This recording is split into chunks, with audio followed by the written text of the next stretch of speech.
Hey, this is Rich over at TVP Live with another quick tips tutorials brought to you by Adobe Photoshop Elements Custom Tutorials Group. And let's jump right in with today's poster. Wanted to know how to take an image of a guy and realistically put him in front of a chair. So the first thing you want to do is isolate your foreground images so that the white part here doesn't show up in front of the chair. So in this case, because the white matches his shirt, the magic tool is probably not going to work very well. So let's try this at 50% tolerance. If I click here, you'll see what happens is, and I'm going to unlock the picture here.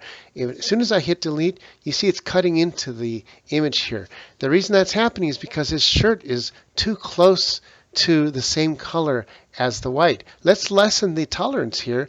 Try this at, 5% tolerance. And now it's still cutting into his shirt. See that? And over here it's not harsh enough. So in this case, the magic tool is just not a very good tool. Unfortunately, the only other way to do that is to physically cut it out using the lasso tool, but not the open lasso. Let's use the polygon lasso down here. Now in the past, I might suggest to use an eraser first because that would make the soft edges a little bit more realistic. But because this is a meme and it has pretty sharp edges, I think we can get away with just using the polygon tool. So I'm going to zoom in here and start and basically just cut out the whole image. Now you'll notice that I'm cutting into the image a little bit because that white out there is going to be the telltale sign on the other end that it's fake. So even if I have to cut a little bit of him off, that's basically what I'm going to have to do. As you can see, as long as I don't touch the white at all, then we're good to go. Now if your image has a better background, then go ahead and use the magic tool, as it might be a much easier option than doing this by hand like this.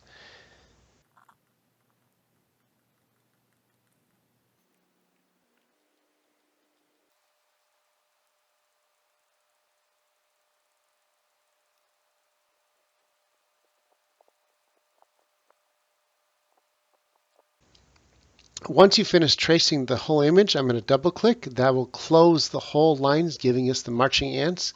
And if I hit delete, we're going to delete the subject. So I'm going to right click and select inverse right here, which selects everything else but the subject. So when I hit delete, oops, nothing happened. Why? Because the picture was locked up here. I'm going to unlock the picture and hit delete again, and there we go. Now we got rid of the whole background and left us a clean outline. I'm going to go ahead and grab this image with the left mouse button, drag it up into the project of the chair, bring it back down and let go, and there you go. Now you see the size of the images are completely different, and that's okay because you can resize one or the other to fit. I'm going to unlock that background, which is the chair, and I'm going to make it smaller. I don't have to delete the background of the chair because it's the same color of the background that we're going to use. Unless you want to change it, then you'd have to cut out the chair too. So now that I resized the chair a little bit closer to his size, I'm going to fill in the rest of this with the background. So I'll center the chair here and then take a sample using the eyedropper tool of this white here in the corner. Then I'm going to create a new layer and then bring that layer to the bottom, and we'll fill it in with that same color of that white. So take the paint bucket and click it here, and it fills in that background. Now you can see I can turn off the chair, and I can move the chair around, and it's not affected by the background. See, the background is its own layer. I can go ahead and lock that background so I don't click it by mistake. So now you got 3 different layers. So I can leave that chair there. Let's go ahead and bring the chair down here, and I'll go ahead and lock that too. Now we take his image, and let's make that image the right size. I'm going to make it a little bit bigger, and see what's happening. But his leg is up and his foot is a little bit higher here. So in that case, we can resize the whole image, but just grab this corner, go up to Image, Transform, and Distort. That allows us to grab any corner we want and change the whole image just from that corner. So it was up here. I'm going to bring his foot back down to here. And see, it's bringing the leg down so it looks a little bit more realistic. We like that right around there. That looks good. And next, the most important thing is going to be the drop shadow. We need to put a drop shadow down here because he's sitting in the chair. If we use the drop shadow that's built into each image, it's not going to work because it's going to give us a drop shadow up here too, and I'll show you. If I right click, hit Edit Layer Style, bring the sunlight coming from above right around there and hit drop shadow. Let's go ahead. It's already colored black, which is good. I'm going to bring it up and exaggerate it.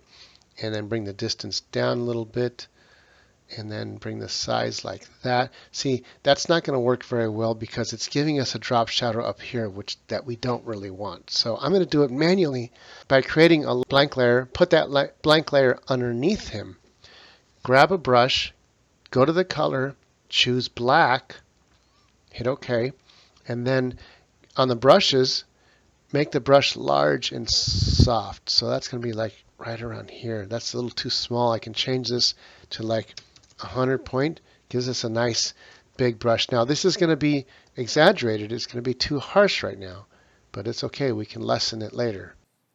And I'll make this a little bit smaller at about 75 as we get further down on his leg here. Boom. And do the same over here. I'll make this 50 point, put a little bit under his foot, right there, and do the same thing over to this foot here. Just really, really subtle. And maybe a little bit on the outside. I'll bring this back up to 75, just a tiny bit out here. See, he's totally subtle, like that. And that shows that his leg is close to the couch at that point. Now, that's looking pretty good, but the opacity is just too high. So let's go ahead and up here and take the opacity, bring it all the way down, and see what's happening to the photo. The drop shadow is looking a lot more subtle. See that? I think maybe at about 65 point. Here's the before, after. Now I can go back to the back shadow that I was doing before, get the brush and add a little bit of dark shadow right there, and you would see this through his shirt like that naturally. And if I back out, look how realistic that's looking. And that's pretty much it. Now I could take these two layers and I could merge them down so the shadows are all on one layer. He's on one layer. The background chair is on one layer, and the very background, the white, is on its own layer. And that's all there is to it for this tutorial. This is Rich, calling it quits, saying over and out.